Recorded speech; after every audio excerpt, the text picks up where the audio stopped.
To help launch his Voice campaign today, the Prime Minister enlisted the help of the Premier of South Australia Peter Malinauskas, whose state already has legislated a voice to Parliament. Now, South Australia is a key state.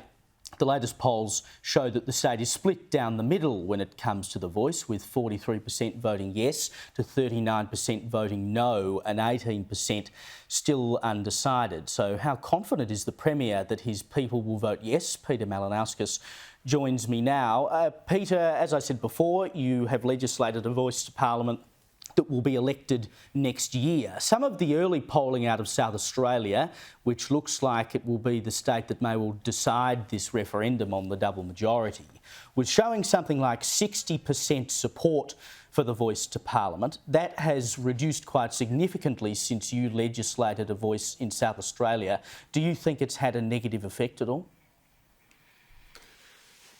No, I don't, Caleb. I think what we've seen in South Australia has been pretty consistent with what we've seen around the rest of the country, that there has been a softening in some of the poll numbers for the yes vote. But we retain, a high degree of optimism here in South Australia, as I do in respect to the national picture, about the prospects of the yes campaign success.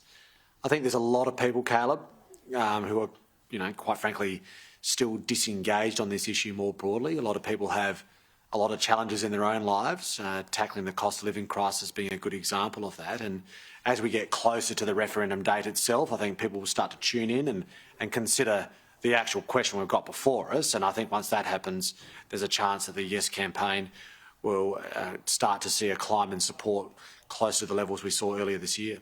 Well, you made comments today in The Australian to our colleague David Penberthy about the fact that if the Yes campaign wants to win this, they need to forget more about people being beaten over the head by corporates and told how to think, and we need a grassroots, on the ground kind approach to undecided voters. But when you've got people like your colleague in Canberra, Linda Burney, talking about things like Trump politics and slagging off Peter Dutton, that's the kind of thing that will be turning people off, isn't it? Well, I think Linda is a great Australian. She's an extraordinary leader, and I give her nothing but total credit for her leadership for her people over so many years.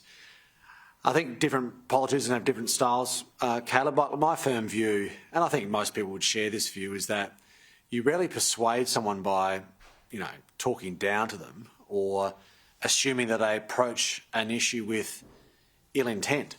I know some really good people who look like at the moment they might vote no. I don't think that makes them a racist. That's just a genuinely held view that I have. But I'm going to seek to persuade them otherwise. I want to, in terms of the way they intend to vote. And I think, like I said, when you actually distill this down and remove lots of the noise around the place, and there is a fair bit, I think, regardless of which side of the campaign you're on, and just look at the question here about whether or not we're going to accept the recommendation from Aboriginal people themselves that they have an advisory committee. I mean, it is an advisory committee. I think once Australians understand that, they'll be inclined to think, well, that's fair enough. Aboriginal people should have an advisory committee, particularly if it's going to get us away from the status quo we've got in the country at the moment, which I think most people see as unsatisfactory, and I'm certainly in that category.